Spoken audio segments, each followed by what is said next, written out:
السلام علیکم ورحمۃ اللہ وبرکاتہ۔ الحمد للہ رب العالمین، والصلاة والسلام علی اشرف الانبیاء والمرسلین وعلی آلہ واصحابہ وذریاتہ واہل بیتہ اجمعین۔ اما بعد فقد قال الله تبارك وتعالى في كلامه القديم وهو أصدق الصادقين، فأعوذ بالله من الشيطان الرجيم، بسم الله الرحمن الرحيم، بديع السماوات والأرض، قال النبي صلى الله تعالى عليه وسلم، من أحدث في أمرنا هذا ما ليس منه فهو رد، أو كما قال عليه الصلاة والسلام۔ صدق الله وصدق رسوله النبي الكريم، ونحن على ذلك لمن الشاهدين والشاكرين والذاكرين، والحمد لله رب العالمين۔ رضيت بالله ربا وبالإسلام دينا وبمحمد صلی اللہ علیہ وسلم نبیا ورسولا۔ معزز سامعین و حاضرین، اللہ تعالیٰ کا بے انتہا فضل و کرم ہے، اس کا کروڑ احسان ہے۔ اللہ سبحانہ و تعالیٰ نے ہمیں اپنے پیارے حبیب جناب محمد رسول اللہ صلی اللہ علیہ وآلہ واصحابہ وسلم کی امت میں پیدا فرمایا، اور ہمیں آپ کا امتی ہونے کا فخر اور شرف عطا فرمایا۔ پچھلی کئی صحبتوں سے آپ حضرات کے سامنے جو اس سے پہلے ہماری گزری ہیں، بدعت کے حوالے سے چند باتیں میں نے آپ حضرات کے سامنے عرض کی ہیں کہ بدعت مانع ایمان چیز ہے، یعنی وہ بدعت جو بری ہے، قرآن اور حدیث کے خلاف ہے، شریعت کے اصولوں کے مخالف ہے، ایسا نیا کام کیا ہے؟ ایمان کو روکنے والا ہے۔ تو ایمان کو روکنے والی چیزیں جو میں نے آپ حضرات کے سامنے بیان کی ہے وہ 5۔ ایک ہے شرک، کفر، نفاق، ارتداد، اور ایک ہے بدعت۔ یہ 5 چیزیں ایسی ہیں جو ایمان کے منافی ہیں، ایمان کی اپوزٹ ہیں، کہ جس کے اندر یہ 5 چیزوں میں سے اگر ایک چیز بھی پائی جائے تو اس کے دل میں ایمان داخل نہیں ہو سکتا۔ تو لہذا صحیح معنوں میں ایمان کی جگہ جو ہے وہ دل ہے۔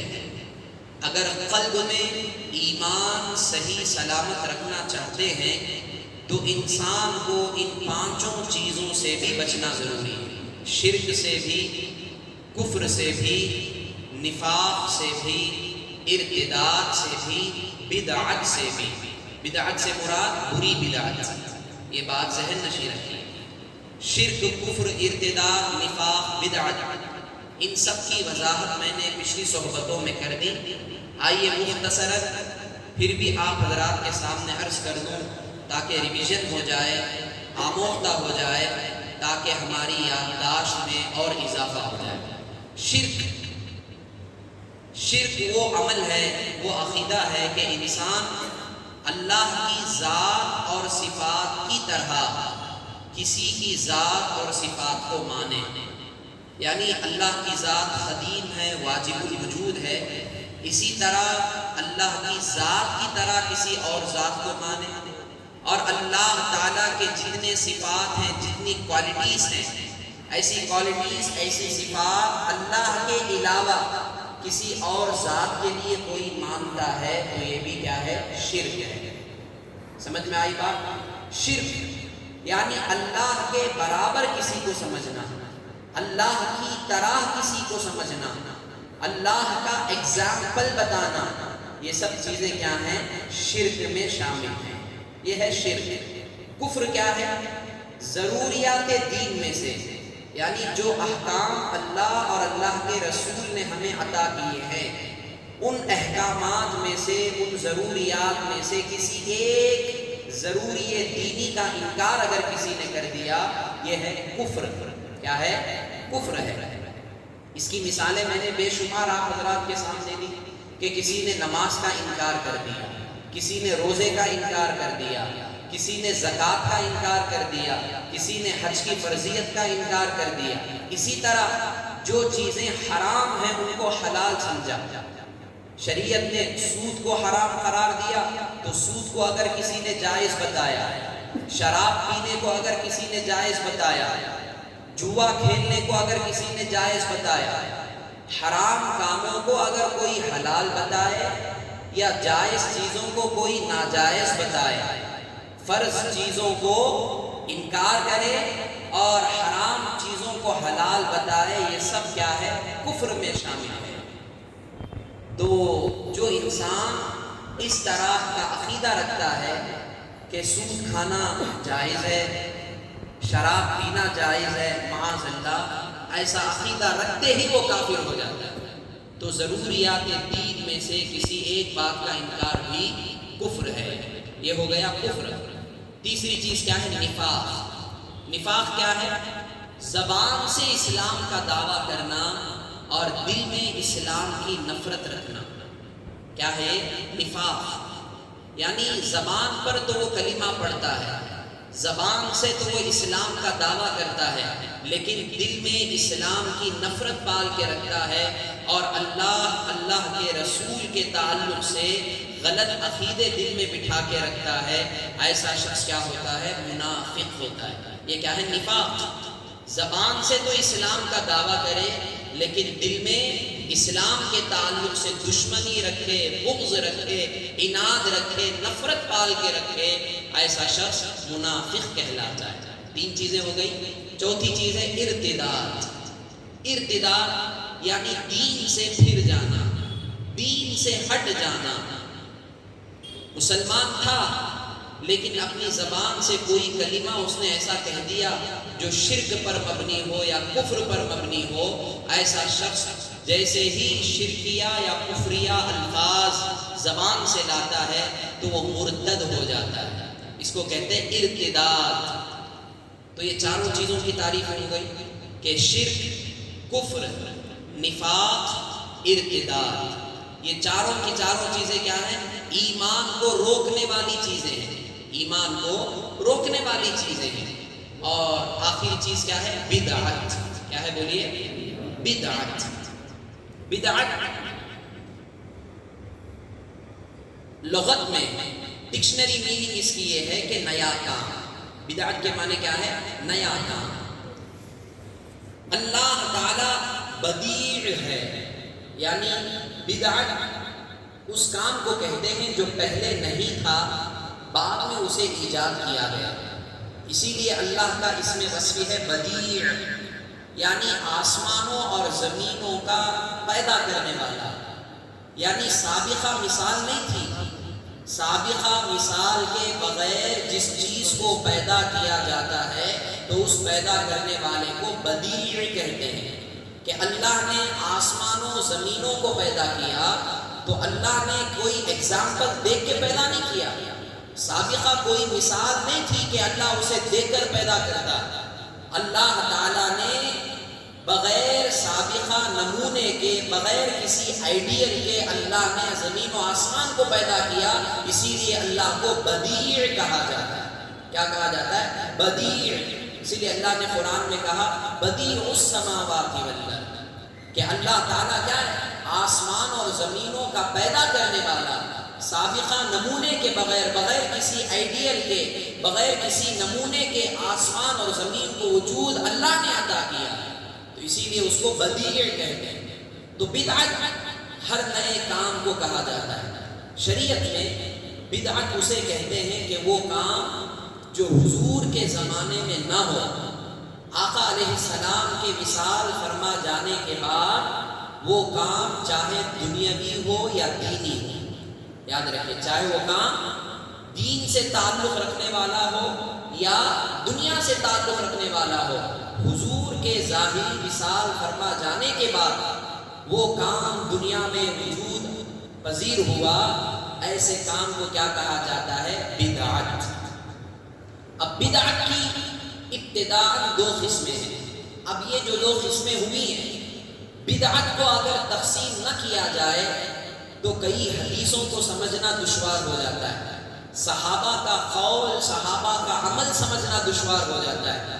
تو اسی لیے بدعت کی تقسیم بریلوی حضرات نے نہیں کی، بدعت کی تقسیم کسی ایک خاص جماعت نے نہیں کی، بدعت کی یہ تقسیم کا تصور صحابہ کے دور ہی سے ہے۔ یہ بات ذہن میں اتار لیں۔ لوگ آج بولتے ہیں کہ بدعت کی تقسیم بریلویوں نے کی، اہل سنت و جماعت سے تعلق رکھنے والوں نے کی، یہ سنیوں کی ایجاد ہے۔ نہیں، بدعت اچھی بھی ہوتی ہے، بری بھی ہوتی ہے، اس کا ایجاد، اس کی شروعات اب سے نہیں، صحابہ کے دور سے۔ کب سے ہے؟ صحابہ کے دور سے ہے۔ یہ بات ذہنوں میں اتار لیجئے تاکہ کوئی بھی آپ کو گمراہ نہ کر سکے۔ میں اس کی دلیل بھی دیتا ہوں، مثالیں بھی عرض کرتا ہوں۔ بدعت اچھی بھی ہوتی ہے، بدعت بری بھی ہوتی ہے۔ ابتداء اس کی کتنی قسمیں ہیں؟ دو۔ اسے کہتے ہیں بدعت حسنہ، بدعت سیئہ، اچھی بدعت اور بری بدعت۔ یہ بات یاد رکھیے۔ اچھی بدعت کا ثبوت کہاں سے ہے؟ اس کے تعلق سے دو روایتیں میں آپ حضرات کے سامنے عرض کرتا ہوں۔ میں نے پچھلی صحبت میں کہا تھا کہ وہ کام جو حضور کے ظاہری زمانے میں نہیں ہوا، حضور کے پردہ فرما جانے کے بعد دین سمجھ کر اور اس کام میں ثواب سمجھ کر صحابہ نے عمل کیا تو وہ بدعت حسنہ ہے۔ جیسے کہ میں نے عرض کیا خلفائے راشدین میں تین خلفاء کے تعلق سے میں نے عرض کیا کہ صدیق اکبر رضی اللہ تعالی عنہ نے قرآن کو اکٹھا کرنے کا حکم دیا۔ حضور کے زمانے میں قرآن کتابی شکل میں نہیں تھی، قرآن پر اعراب لگے ہوئے نہیں تھے، قرآن کو کاغذوں میں جوڑ کر ایک کتابی شکل نہیں دی گئی تھی۔ صدیق اکبر کے خلافت کے دور میں رضی اللہ تعالی عنہ قرآن کو جمع کرنے کا آغاز کیا گیا۔ ہوا کہ نہیں ہوا؟ حضور کے زمانے میں تو قرآن کتابی شکل میں نہیں، فاروق اعظم رضی اللہ عنہ کے مشورے پر حضرت سیدنا صدیق اکبر رضی اللہ تعالی عنہ نے قرآن کو جمع کرنے کا سلسلہ شروع کیا اور کتابی شکل دینے کا ابتدا حضرت صدیق اکبر نے کی۔ اسی طرح فاروق اعظم رضی اللہ تعالی عنہ نے تراویح کی جماعت، تراویح کی جو نماز ہے اسے با جماعت حضور کے زمانے میں نہیں ہوتی تھی، فاروق اعظم نے اسے اپنے دور خلافت میں باقاعدہ تراویح کی جماعت آپ نے کرائی۔ اب یہ بھی بدعت ہے، اب یہ بدعت ہے۔ یہ کیسی بدعت ہے کہ خود فاروق اعظم رضی اللہ تعالی عنہ فرماتے ہیں کہ نعمت البدعۃ ہذہ، یہ فاروق اعظم کے الفاظ ہیں اور یہ حدیث کے الفاظ ہیں کہ فاروق اعظم نے تراویح کی نماز کو جماعت سے قائم کرنے کے بعد آپ نے فرمایا کہ یہ جماعت سے قائم کرنا یہ اگرچہ عبادت ہے، یہ بدعت ہے، لیکن اچھی بدعت ہے۔ حالانکہ تراویح کا وجود حضور کے زمانے میں تھا، آقا علیہ السلام کے زمانے میں تراویح پڑھی جاتی تھی، لیکن الگ الگ پڑھتے تھے، تنہا تنہا پڑھتے تھے۔ اب ذرا بتائیے کہ جماعت سے تراویح پڑھنا یہ عبادت ہے کہ نہیں ہے؟ عبادت ہے، لیکن جماعت کا وجود، جماعت کا قیام تراویح کی کس نے کیا؟ فاروق اعظم نے کیا، اور خود فاروق اعظم نے تراویح کی نماز کو جماعت کے ساتھ قائم کر کے آپ نے فرمایا کہ یہ بدعت بھی ہے اور اچھی بدعت ہے۔ تو معلوم کیا ہوا؟ ہر بدعت بری نہیں ہوتی۔ یہ ایک کسی جماعت کا بنایا ہوا قانون نہیں ہے، یا کسی بریلوی حضرات کا بنایا ہوا اصول نہیں ہے، یہ خود فاروق اعظم جو حضور کے خلیفہ ہیں، خلیفہ ثانی، خلیفہ دوم حضرت سیدنا امیر المؤمنین فاروق اعظم رضی اللہ عنہ، اور آپ کی ذات کے تعلق سے حضور نے فرمایا کہ اللہ نے فاروق اعظم کی زبان پر حق کو جاری کر دیا کہ فاروق اعظم کی زبان سے جو بھی نکلتا ہے وہ حق ہی نکلتا ہے، حق کے سوا کچھ نہیں نکلتا۔ جن کے تعلق سے حضور نے یہ فرمایا ہو وہ فاروق اعظم فرماتے ہیں کہ تراویح کی جماعت جو آپ نے قائم کی ہے، فرمایا کہ یہ بدعت ہے، اچھی بدعت ہے۔ تو بدعت اچھی بھی ہوتی ہے، بدعت بری بھی ہوتی ہے۔ یہ درس ہمیں حدیث سے ملتا ہے۔ کہاں سے مل رہا ہے؟ حدیث سے مل رہا ہے۔ اور ایک مثال اس کی سنیے گا، میں نے پچھلی صحبت میں عرض کیا تھا کہ حضرت سیدنا امیر المؤمنین عثمان غنی رضی اللہ تعالیٰ عنہ نے کس کام کا ایجاد کیا تھا؟ کون بتائے گا؟ جی، اذان۔ ماشاء اللہ، جمعہ کے دن حضرت عثمان غنی رضی اللہ تعالیٰ عنہ کے خلافت کے دور میں اذان ثانی کا ایجاد ہوا۔ حضور کے زمانے میں، ظاہری زمانے میں، فاروق اعظم کے زمانے میں، صدیق اکبر کے خلافت کے دور میں جمعہ کی صرف ایک اذان ہوتی تھی۔ جب مسلمانوں کی تعداد بڑھی، مسجد سے لوگوں کے گھر دور دراز ہونے لگے، تو یہ تکلیف محسوس ہوئی کہ جمعہ کی ایک اذان ہوتی تو لوگ مسجد تک آنے میں تاخیر ہو جاتی، جماعت نہیں ملتی۔ تو حضرت عثمان غنی نے ضرورت کو مد نظر رکھتے ہوئے آپ نے کیا کیا؟ ایک اذان کا اضافہ فرمایا جمعہ کے دن۔ جب آپ نے جمعہ کے دن اذان کا اضافہ فرمایا، وہ کون سی اذان ہے؟ پہلی اذان جو دی جاتی 12:30 بجے، وہ اذان اضافی ہے۔ حضور کے زمانے میں نہیں ہوتی تھی، صدیق اکبر کے زمانے میں نہیں ہوتی تھی، فاروق اعظم کے زمانے میں نہیں ہوتی تھی۔ حضرت عثمان غنی کے دور خلافت میں اس اذان کا اضافہ کیا گیا، وہ ایجاد کیا گیا۔ اب باقاعدہ آج بھی اذان، 2 اذانیں پڑھی جاتی ہیں جمعہ کے دن، دنیا کے ہر علاقے میں، دنیا کے گوشے گوشے میں۔ جمعہ کی کتنی اذانیں ہوتی ہیں؟ 2۔ ایک اذان کا ایجاد، ایک اذان کی شروعات حضور کے دور میں ہوئی، اور ایک اذان کا جو اضافہ کیا گیا وہ حضرت عثمان غنی کے دور میں۔ اب اس عمل کو صحابی رسول حضرت عبداللہ ابن عمر رضی اللہ تعالی عنہما، جو فاروق اعظم کے شہزادے ہیں، وہ فرماتے ہیں کہ حضرت عثمان غنی نے جو یہ اذان کا اضافہ کیا ہے، اذان جو اذان ثانی کو آپ نے شروعات کیا ہے، یہ اچھی بدعت ہے۔ اس کے بھی تعلق سے حضرت عبداللہ ابن عمر فرماتے ہیں کہ یہ اچھی بدعت ہے۔ تو معلوم کیا ہوا؟ اچھی بدعت کا تصور، اچھی بدعت کا ذہن بریلویوں نے، اہل سنت و جماعت کے طبقے نے یا سنیوں نے نہیں دیا، بلکہ صحابہ نے دیا۔ اب ذرا آپ ہی سوچیں کہ صحابہ نے جب دیا ہے تو صحابہ کا ہر عمل، صحابہ کا ہر فعل حضور کی مرضی کے مطابق ہوتا ہے، کیونکہ حضور نے کیا فرمایا حدیث میں کہ اے لوگوں کہ تم میری سنت پر عمل کرو اور میرے خلفائے راشدین کی سنت پر عمل کرو، یعنی اس پر رہو کہ جس پر میں ہوں اور میرے خلفاء ہیں۔ تو گویا خلفائے راشدین کے مسلک پر عمل کرنا، خلفائے راشدین کے طریقے پر عمل کرنا، ان کے حکم کو ماننا، حقیقت میں حضور ہی کے حکم پر عمل کرنا۔ یہ ہے ذہن کہ قرآن اور حدیث کو صحیح طریقے سے سمجھنا، یہ اہل سنت و جماعت کا خاصہ ہے کہ اللہ نے وہ فیضان اہل سنت و جماعت میں جاری و ساری کر دیا ہے۔ تو لہذا ان تمام باتوں سے کیا معلوم ہوا کہ بدعت 2 طرح کی ہے، اچھی بھی بدعت ہوتی ہے، بری بھی بدعت ہوتی ہے، بدعت حسنہ، بدعت سیئہ۔ اس کی اور ایک مثال میں آپ حضرات کے سامنے عرض کرتا ہوں تاکہ آپ کا ذہن ادھر ادھر نہ الجھے۔ یہ تمام چیزیں حدیث سے ثابت ہیں۔ امام ابن حجر اسقلانی رضی اللہ تعالیٰ عنہ، یہ شارح بخاری ہیں، انہوں نے بخاری شریف کی شرح لکھی، اس کا نام ہے فتح الباری۔ اس کے اندر آپ یہ بات نقل فرماتے ہیں کہ نماز چاشت، کون سی نماز بولیے؟ نماز چاشت، یہ کب پڑھی جاتی ہے؟ دن میں جب سورج نکل جاتا ہے اچھے طریقے سے 9 بجے کے بعد سے اس کا وقت شروع ہو جاتا ہے۔ چاشت کہتے ہیں ناشتے کو، فارسی زبان میں کسے کہتے ہیں؟ ناشتے کو۔ ناشتے کے وقت کو چاشت کہا جاتا ہے، اور عربی زبان میں اسے ضحیٰ کہتے ہیں، دن کی نماز، یعنی جب سورج اچھی طریقے سے نکل جاتا ہے 9 بجے کے بعد سے نماز کا وقت شروع ہو جاتا ہے۔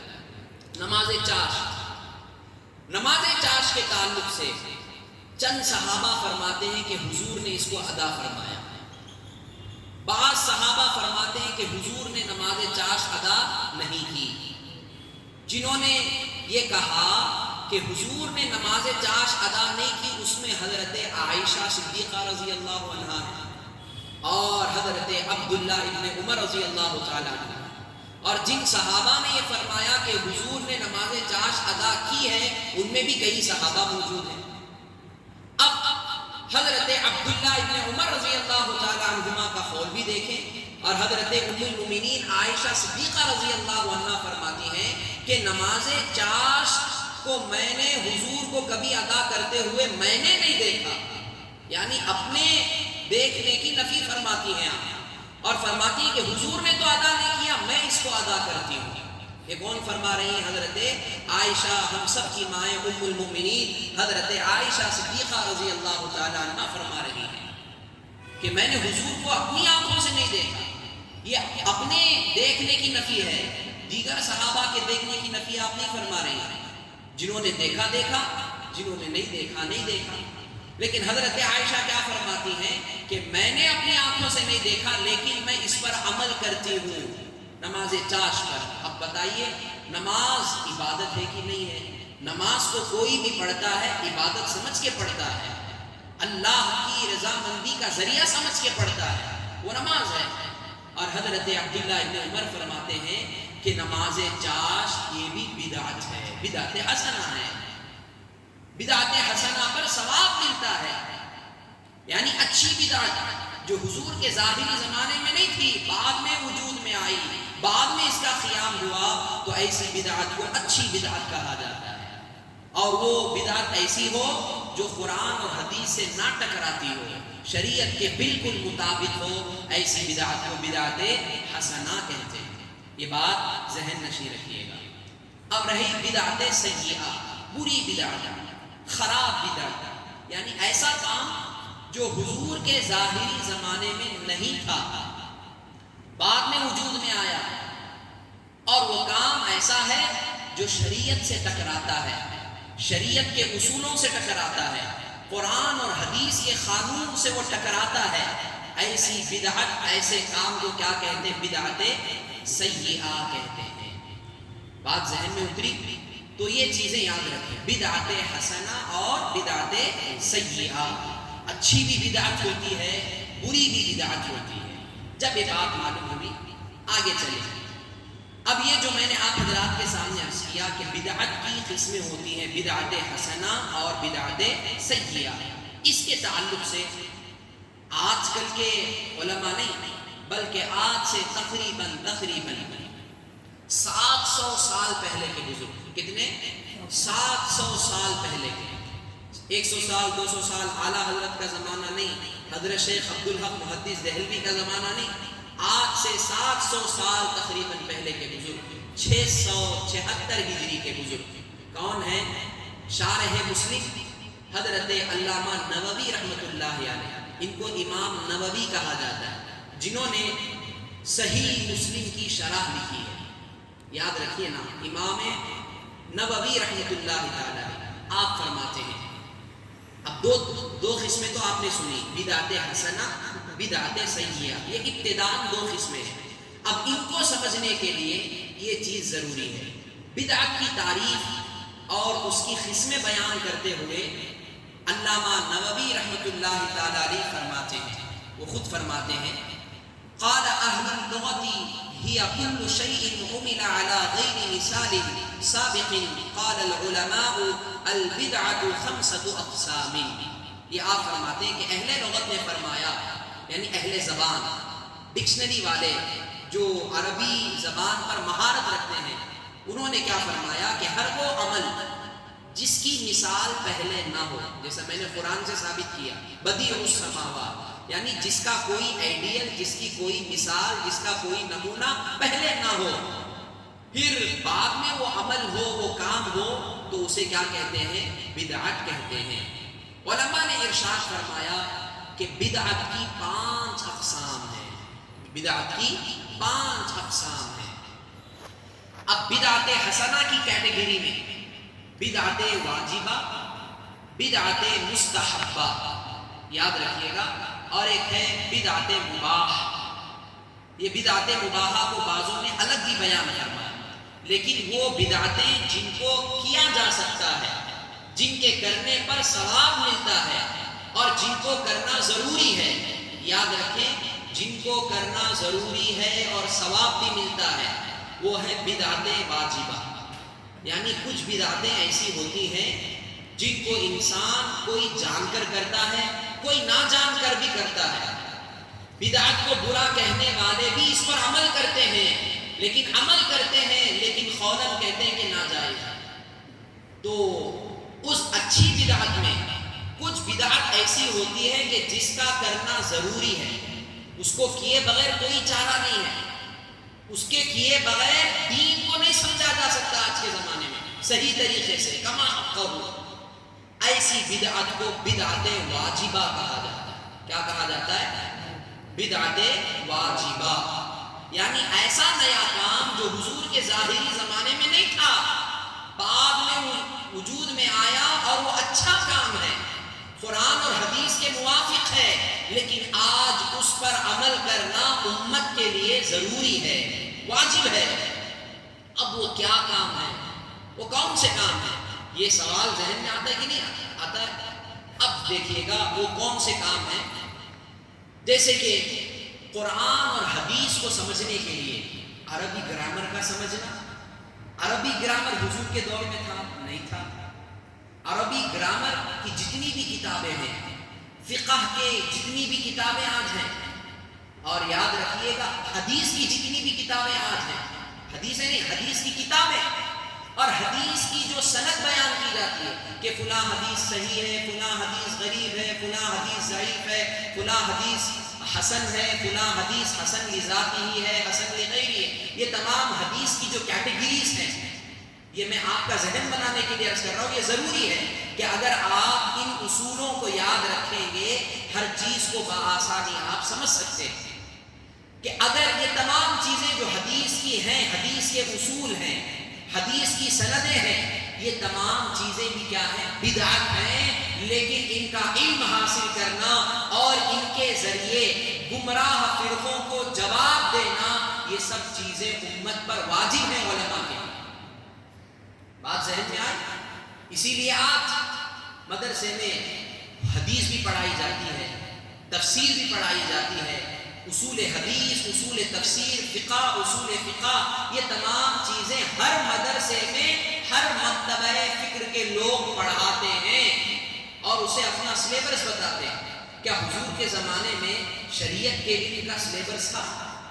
آپ دل پہ ہاتھ رکھ کے بتائیں، ہر مکتبہ فکر کا آدمی آج اپنے مدرسے میں ایک سلیبس بنا کے رکھتا ہے کہ نہیں، کہ فلاں تاریخ کو سلیبس شروع ہو، فلاں تاریخ کو ختم ہو، اتنے دن میں اتنا پورشن ختم کر دینا ہے۔ وہ شریعت کا علم، اور وہ علم حاصل کرنا عبادت ہے، اللہ کی رضا کا سبب ہے، اور یہ ہر مکتبہ فکر کا آدمی کرتا ہے۔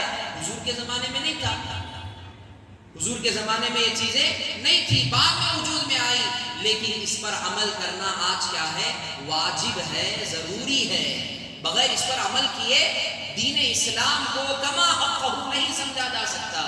اسی لیے بدعت کی یہ تقسیم علماء نے فرمائی ہے، آج کے علماء نے نہیں۔ میں نے ابھی عرض کیا تقریباً 700-800 سال پہلے کے بزرگان دین نے، محدثین نے، مفسرین نے، متکلمین اسلام نے اس کی تقسیم فرمائی۔ تو یہ بات ذہن نشین ہے، یہ ہے بدعت واجبہ، اور ایک ہے بدعت مستحبہ، یعنی ایسا نیا کام جس کو کرنا ضروری نہیں ہے لیکن وہ کرنے سے ثواب ملتا ہے، نہ کرنے سے عذاب نہیں ہوتا۔ نہیں کریں گے تو کوئی بات نہیں ہے، کریں گے اللہ کی رضا ملے گی، ثواب ملے گا۔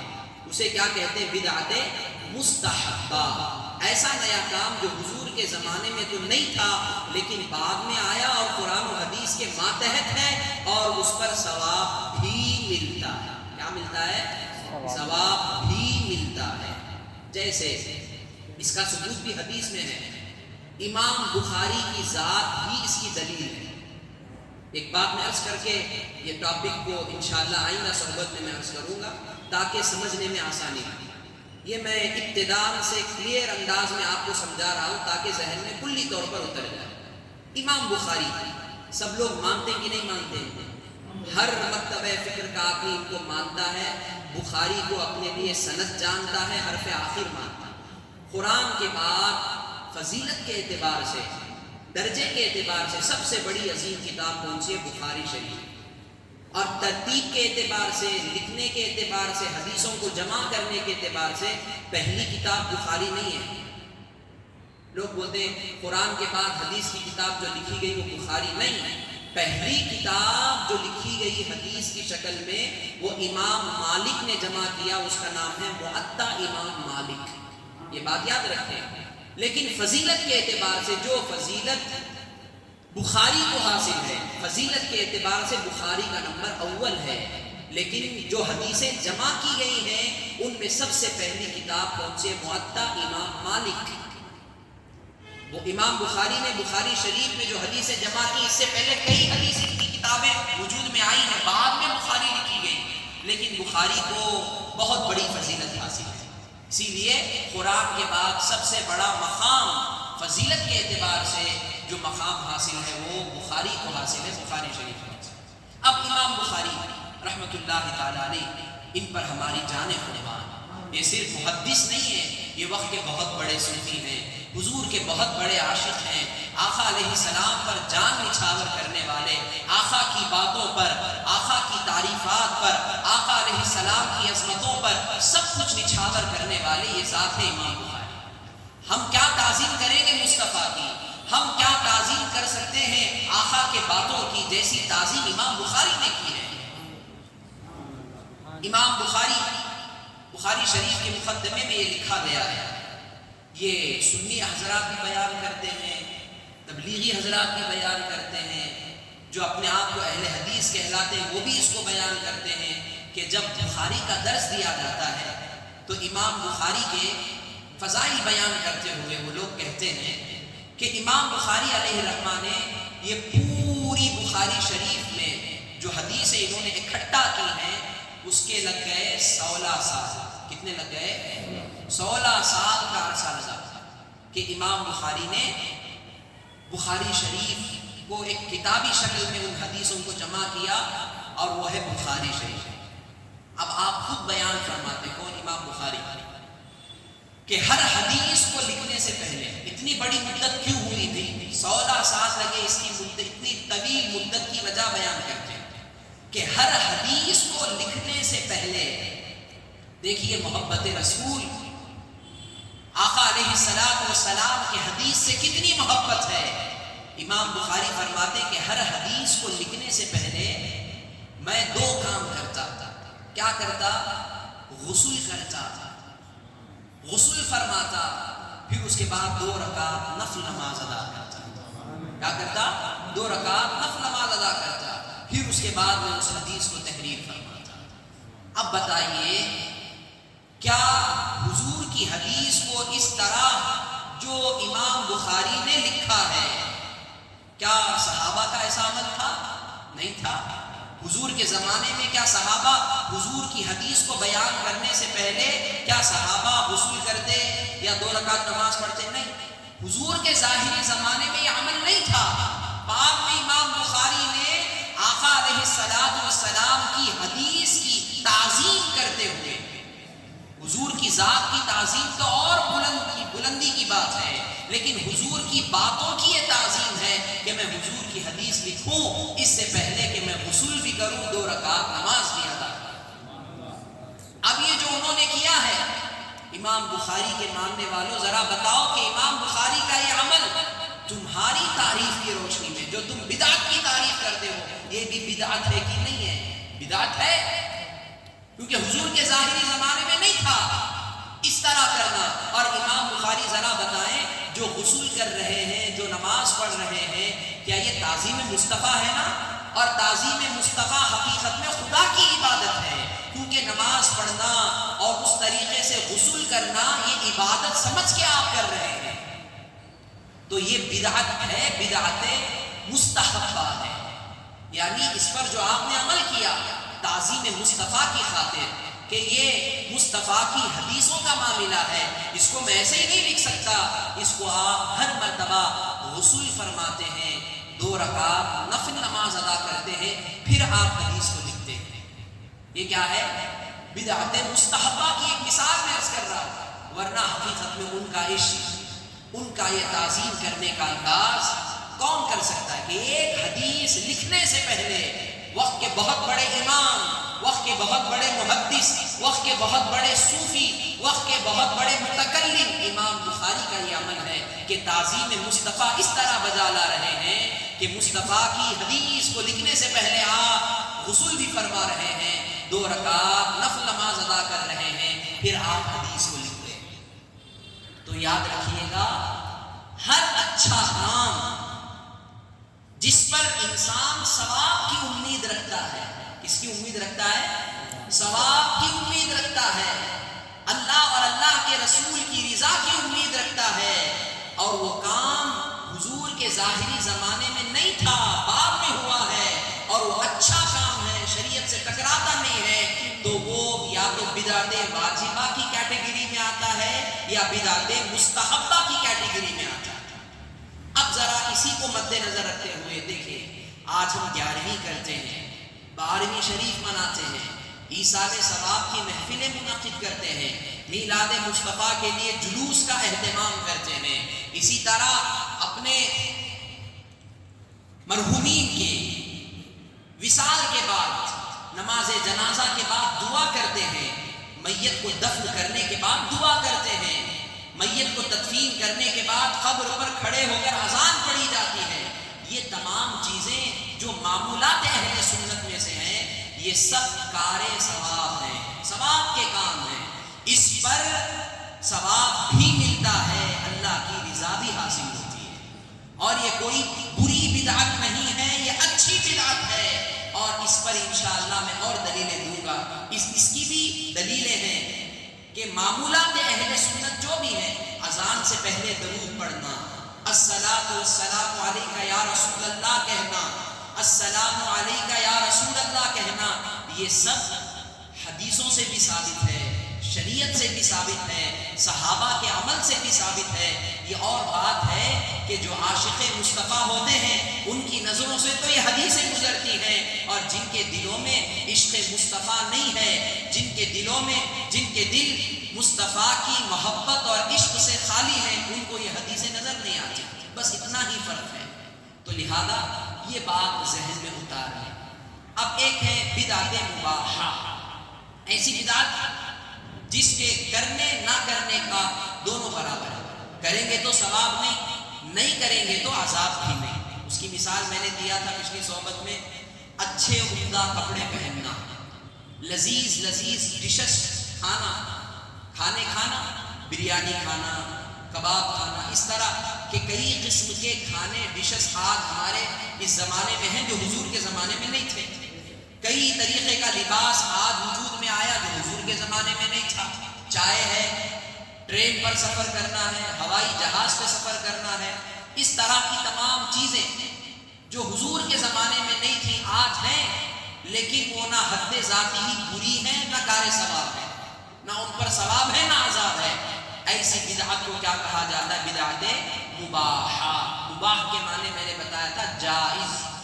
کیا بولا جاتا ہے؟ مباح کا معنی ایک جائز کام ہے، کریں گے تو بھی ثواب نہیں کریں گے تو عذاب بھی نہیں، کریں گے آپ کی حد تک آپ کریں گے، لیکن اگر اس میں نیت اچھی ہو تو بھی مباح کام مستحب بن جاتا ہے جب نیت کا دار و مدار ہوتا ہے، نیت جب بدل جاتی ہے، نیت دیکھی جاتی ہے کہ یہ جائز کام بھی اگر انسان اچھی نیت سے کرتا ہے، مثال کے طور پر تجارت کرنا کیا مباح کام ہے، وہ اپنی ضرورت ہے، لیکن یہی تجارت کو جب انسان اس نیت سے کرتا ہے کہ یہ رسول اللہ انبیاء کی سنت ہے اور میرے بیوی بچوں کو کھلانا، ان کی ضروریات پوری کرنا یہ شریعت کا حکم ہے، بیوی بچوں کی ضروریات کو پورا کرنے کے لیے میں کما رہا ہوں، حضور کے فرمان پر عمل کرتے ہوئے حلال تجارت کو اپنا رہا ہوں، تو اس نیت سے جب انسان تجارت کرتا ہے، نیت بدل گئی،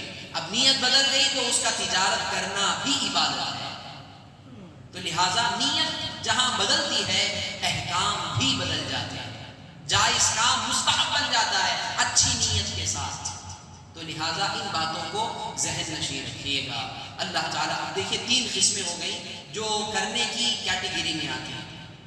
بدعت واجبہ، بولیے، بدعت واجبہ، بدعت مستحبہ، بدعت مباحہ، یہ تینوں چیزیں ہو گئی۔ تو بدعت حسنہ کی کیٹیگری میں اگر ان کو رکھا جائے یاد رکھنے کے لیے، بدعت واجبہ، بدعت مستحبہ، بدعت مباحہ۔ مباحہ جو ہے یہ الگ ہی ہے، لیکن اس میں نہ ثواب ہے نہ عذاب ہے، اسی لیے اس کو کرنے کی اجازت ہے۔ تو اسی لیے یاد رکھنے کے لیے میں نے آپ حضرات کے سامنے اس کو عرض کیا ہے، ورنہ بدعت مباحہ ایک الگ ہی قسم کی ہے۔ بدعت حسنہ، بدعت سیئہ، بدعت مباحہ، بعض علماء نے اس کی تقسیم ایسی بھی کی ہے، لیکن آپ حضرات کو یاد رکھنے کے لیے میں نے عرض کیا ہے بدعت واجبہ، بدعت مستحبہ، بدعت مباحہ، اس کو یاد رکھیں۔ آئندہ صحبت میں بدعت سیئہ کی 2 قسمیں ہیں جو نہیں کرنا ہے، جو حضور کے زمانے میں نہیں تھی، وہ کام نہیں تھے، بعد میں وجود میں آئے اور وہ قرآن و حدیث سے ٹکراتے ہیں، شریعت کے قانون سے ٹکراتے ہیں۔ وہ 2 قسم کے ہیں، بدعت محرمہ، بدعت مکروہہ۔ بولیے، بدعت محرمہ، بدعت مکروہہ۔ یہ تقسیم آج کی نہیں ہے جو میں نے ابھی آپ کے سامنے پڑھ کر سنائی، یہ تقسیم کس نے کی ہے؟ آج سے 700 سال پہلے کے بزرگ شارح مسلم حضرت امام نووی علیہ الرحمہ نے کی، اور انہوں نے بھی ان سے پہلوں سے بیان کیا۔ تو لہٰذا ان باتوں کو ذہن نشین رکھے، آئندہ اس کی تفصیل میں آپ حضرات کے سامنے عرض کروں گا۔ درود پاک پڑھیں، اللہم صلی علی سیدنا محمد وعلی آل سیدنا محمد وبارک وسلم۔ صلاۃ و سلام علیک یا رسول اللہ صلی اللہ تعالی علیہ وسلم۔ پچھلی صحبتوں میں آپ حضرات کے سامنے نماز کی شرطیں چل رہی تھیں، 5 منٹ۔ نماز کی کتنی شرطیں ہیں؟ 6۔ کون کون سی ہیں؟ بولیے بولیے، ڈرنا نہیں، بولنا، آئے گا بھی صحیح، نہیں آئے گا بھی صحیح۔ قبلے کی طرف منہ کرنا، جگہ کے پاک رہنا، بدن کا پاک رہنا، جی قبلے کی طرف منہ رکھنا، جی نیت کرنا، جی 4 ہو گئے۔ وقت اور تکبیر تحریم، طہارت، ستر عورت۔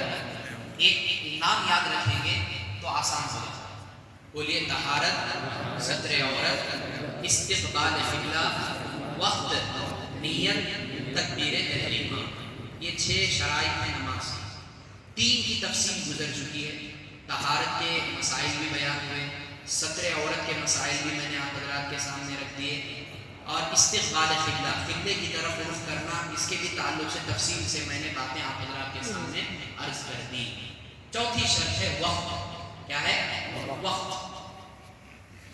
جب نماز کا وقت شروع ہوتا ہے تبھی وہ نماز پڑھی جا سکتی ہے۔ وقت شروع ہونے سے پہلے نماز اگر کوئی پڑھتا ہے نماز ہوتی ہے۔ ہر نماز کے لیے شریعت نے الگ الگ وقت بیان کیے۔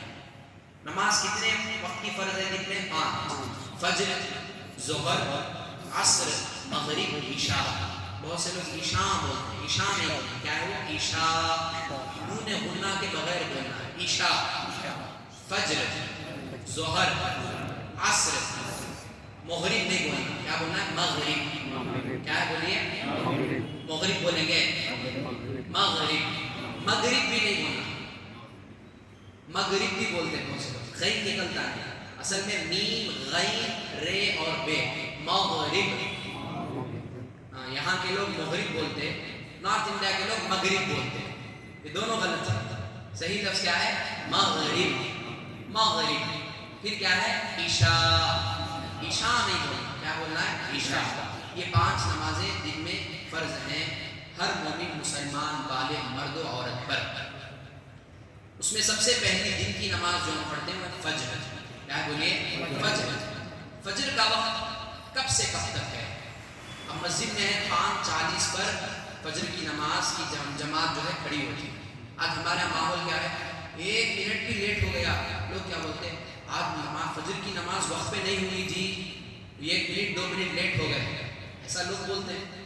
یاد رکھیے یہ جو جماعت کے لیے جو ٹائم بنایا جاتا ہے یہ سہولت کے لیے، تاکہ لوگ ایک وقت جمع ہو جائیں، سب لوگوں میں یہ اعلان ہو جائے، سب جماعت سے نماز پڑھ لیں۔ یہ ایک وقت سہولت کے لیے بنا لیا گیا ہے، یہ بات یاد رکھیے گا، ورنہ نماز کا جو ٹائم پیریڈ ہوتا ہے وہ بہت زیادہ ہوتا ہے۔ جیسے فجر کی نماز کا وقت کب سے کب تک ہوتا ہے؟ یاد رکھیے فجر کا وقت طلوع صبح صادق سے لے کر سورج کے نکلنے تک، آفتاب کی کرن چمکنے تک فجر کا وقت رہتا ہے۔ صبح صادق کسے کہتے ہیں؟ کہ جب رات گزر جائے، رات جب ختم ہو جاتی ہے، رات جب ختم ہو جاتی ہے، ایک سفیدی ظاہر ہوتی ہے آسمان پر، وہ سفیدی، وہ روشنی سورج کی وجہ سے نہیں ہوتی، وہ رات جب ختم ہو جاتی ہے، صبح صادق، وہ سچی صبح ہوتی ہے، یعنی وہ آسمان پر کچھ روشنی ہوتی ہے، تو جیسے ہی وہ صبح صادق ہو تو وہ فجر کا وقت شروع ہو جاتا ہے۔ اور صبح صادق جو ہے سحری کا اختتام جب ہو جاتا ہے، سحری کا وقت ختم جب ہو جاتا ہے، تب جو ہے صبح صادق شروع ہوتی ہے۔ ایسا نہیں کہ اذان فجر تک سحری کا وقت ہوتا ہے، نہیں، رات کا آخری حصہ ختم ہو گیا، صبح صادق کا آغاز ہو گیا، یاد رکھیے۔ اب رات کا آخری حصے تک ہی سحری کا ٹائم ہے، جیسے ہی صبح صادق کا وقت شروع ہوا، فجر کا وقت شروع ہو جاتا ہے، اور رات اور سحری کا وقت ختم ہو جاتا ہے۔ تو صبح صادق سے لے کر طلوع آفتاب تک، یعنی سورج کے نکلنے تک جو ہے فجر کا وقت رہتا ہے۔ یہ پورا ٹائم پیریڈ جو ہے وہ فجر کا ہے۔ اب اس ٹائم پیریڈ میں جب بھی آپ فجر کی نماز پڑھیں گے، اس ٹائم کے اندر صبح صادق سے لے کر طلوع آفتاب تک، چاہے آپ جماعت سے پڑھنا تو واجب ہی ہے، اگر جماعت چھوٹ گئی لیکن ابھی وہ ٹائم باقی ہے، آپ پڑھیں گے، آپ کی نماز ادا ہی ہوگی، قضا نہیں۔ کیا ہوگی؟ ادا ہی ہوگی، قضا نہیں۔ بہت سے لوگ کیا سمجھتے؟ جماعت سے پڑھے تو ہی ادا، جماعت سے نہیں پڑھے تو قضا ہو جاتی نماز۔ ایسا نہیں، اگر اس نماز کا وقت ابھی باقی ہے، اگر ختم نہیں ہوا ہے، صرف آپ کی جماعت چھوٹی ہے، جماعت چھوڑنا یہ بھی بہت بڑی محرومی ہے، اور واجب پر عمل نہ کرنا ہے، مکروہ تحریمی ہے، لیکن اگر کسی کی جماعت چھوٹ گئی، وقت ابھی بھی باقی ہے، تو وہ ادا ہی کی نیت سے پڑھے گا، قضا کی نیت سے نہیں پڑھے گا۔ اب یہ جو فجر کا ٹائم پیریڈ ہوتا ہے، الگ الگ شہروں کے اعتبار سے جگہ جگہ الگ الگ وقت ہوتا ہے۔ فقہا فرماتے ہیں کہ کم سے کم یہ جو ٹائم پیریڈ ہے فجر کا 1 گھنٹہ 18 منٹ ہوتا ہے۔ کتنا؟ 1 گھنٹہ 18 منٹ ہوتا ہے۔ اور زیادہ سے زیادہ جو اس کا ٹائم پیریڈ ہوتا ہے، کیونکہ کبھی سردی کے دن آتے ہیں، کبھی گرمی کے دن آتے ہیں، الگ الگ موسم کے اعتبار سے ٹائم پیریڈ بدلتا رہتا ہے، کبھی رات لمبی ہوتی ہے، کبھی دن بڑا ہوتا ہے۔ اس اعتبار سے یاد رکھیے گا کہ کبھی فجر کا وقت کم سے کم جو ہوتا ہے، پورا ٹائم پیریڈ کم سے کم 1 گھنٹہ 18 منٹ، بولیے کتنے؟ 1 گھنٹہ 18 منٹ، اور زیادہ سے زیادہ 1 گھنٹہ 35 منٹ ہے، زیادہ سے زیادہ۔ یعنی جب دن بڑا ہوتا ہے تو فجر کا وقت لمبا رہتا ہے، جب رات لمبی ہوتی ہے، دن چھوٹا ہوتا ہے، تو فجر کا وقت 1 گھنٹہ 18 منٹ ہو جاتا ہے۔ یہ بات یاد رکھیے۔ اب اس میں جب بھی آپ نماز پڑھیں گے ادا ہوگی، قضا نہیں ہوگی۔ صبح صادق کیا ہے؟ ایک روشنی ہے مشرق کی جانب، جہاں سے آج آفتاب طلوع ہونے والا ہے، اس کے اوپر آسمان کے کنارے میں وہ روشنائی دکھائی دیتی ہے اور بڑھتی جاتی ہے، یہاں تک کہ وہ روشنی تمام آسمان پر پھیل جاتی ہے اور زمین پر اجالا ہوتا ہے۔ اسی لیے آپ دیکھیں، آپ خود اس کا معائنہ کریں کہ جب آپ فجر کے لیے آتے ہیں تو دیکھیے گا سورج تو نکلا نہیں ہوگا، لیکن پھر بھی ایک قسم کی روشنی آپ کو دکھے گی، زمین پر ایک قسم کا اجالا آپ کو دکھے گا، اسی کو کہتے ہیں صبح صادق۔ وہ جو مشرق کی جانب جہاں سے سورج نکلتا ہے، وہاں جو روشنی پھیلی رہتی ہے، وہی ہے اصل میں فجر کا وقت۔ اور ایک صبح ہوتی ہے صبح کاذب، کیا کہتے ہیں اسے؟ صبح کاذب، جھوٹی صبح۔ یہ صبح صادق سے پہلے نکلتی ہے۔ کبھی کبھار راتوں میں 3 بجے 2 بجے، کبھی کبھار راتوں میں ایسا ہوتا ہے کہ آسمان میں ایک سفیدی ظاہر ہوتی ہے۔ ایسا ہوتا ہے آسمان میں ایک سفیدی ظاہر ہوتی ہے جس کے نیچے سارا افق سیاہ ہوتا ہے، حالانکہ وہ فجر کا وقت نہیں ہوتا۔ اسے کہتے ہیں صبح کاذب، جھوٹی صبح، جو انسان کو تشویش میں ڈال دیتی ہے۔ اسی لیے اب وہ جو صبح کاذب ہوتی ہے وہ زیادہ دیر نہیں رہتی، تھوڑا سا وقت کو رہتی ہے پھر غائب ہو جاتی ہے، تو اسے فجر کا وقت نہیں سمجھا جا سکتا۔ اسے کہتے ہیں صبح کاذب، وہ جھوٹی روشنائی پھیلی ہوتی ہے۔ تو یہ بات ذہن نشین رکھیے گا۔ تو یہ کیا ہے؟ فجر کا وقت کب سے کب تک ہے؟ بولیے، صبح صادق سے لے کر طلوع آفتاب تک۔ اتنا لفظ یاد رکھنا، فجر کا وقت کب سے کب تک ہے؟ صبح صادق سے لے کر طلوع آفتاب تک فجر کا وقت ہوتا ہے۔ اس درمیان جب بھی آپ نماز ادا کریں گے فجر کی، وہ کیا ہوگی؟ ادا ہوگی، قضا نہیں ہوگی۔ اب ایک آخری مسئلہ سنیں، فقہ حنفی میں، یعنی جس مسلک کو ہم فالو کرتے ہیں، امام اعظم ابو حنیفہ علیہ رحمہ کی مسلک کو، ان کے فقہ کو ہم فالو کرتے ہیں۔ فقہ حنفی میں فجر کے وقت میں آپ آئے نماز پڑھنے کے لیے، مسجد آئے، یہ 2 مسئلے سن لیجیے گا۔ آپ آئے نماز پڑھنے کے لیے، پہلے آپ کو 2 رکعت سنت پڑھنا ہے، پھر 2 رکعت فرض پڑھنا ہے۔ آپ آئے، جماعت کھڑی ہو گئی ہے، آپ نے سنت نہیں پڑھی ہے۔